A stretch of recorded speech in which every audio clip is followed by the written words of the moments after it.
Hello viewers, সবাই কেমন আছেন? আশা করি সবাই ভালো।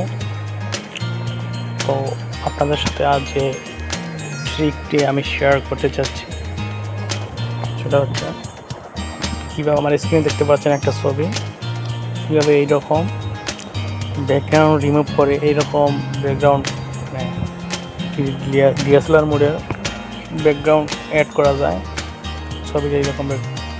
তো আপনাদের সাথে এই টিপস আমি শেয়ার করব।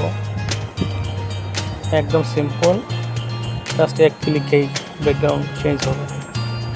তো চলুন, আর আপনারা যদি আমার চ্যানেলে নতুন দর্শক হয়ে থাকেন তাহলে প্লিজ চ্যানেলটি সাবস্ক্রাইব করবেন। চলুন কাছে দেখে যাই। তো আপনাদের একটা অ্যাপসের প্রয়োজন হবে, সেটা হচ্ছে ইনশট অ্যাপ্লিকেশনটি আপনারা প্লে স্টোরে পেয়ে যাবেন। ওখান থেকে ডাউনলোড দিবেন, তারপর অ্যাপসটি ওপেন করবেন।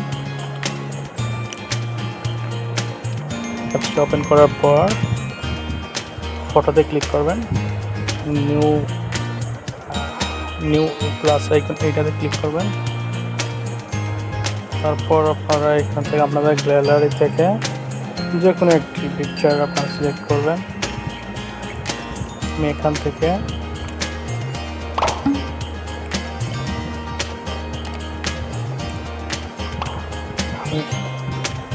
এই পিকচারটি সিলেক্ট করলাম।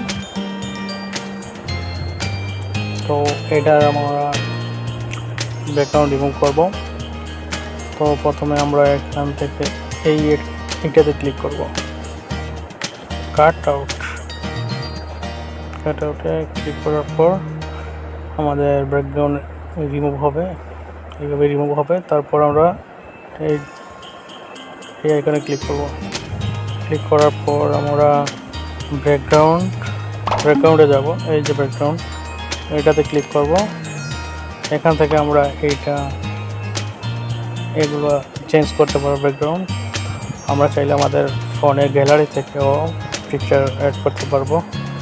এখানে ক্লিক করার পর আপনারা গ্যালারিতে গিয়ে কোনো একটা ব্যাকগ্রাউন্ড ফটোতে ক্লিক করবেন।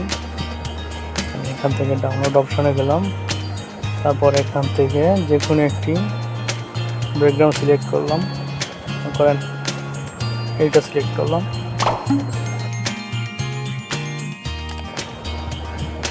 এইটাতে ক্লিক করবেন, করার পর এগুলো হয়ে গেল।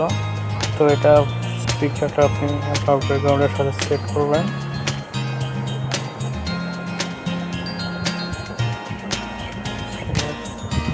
ওকে, হয়েছে। দেন এখানে সেভ করবেন।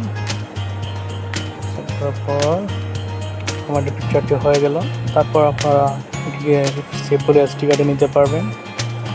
নিতে হলে এইখানে এই সেভ অপশানে ক্লিক করবেন। ওটাতে সেভ করার পর সেভ হইতেছে। তারপর এইটাতে এটাতে ক্লিক করবেন।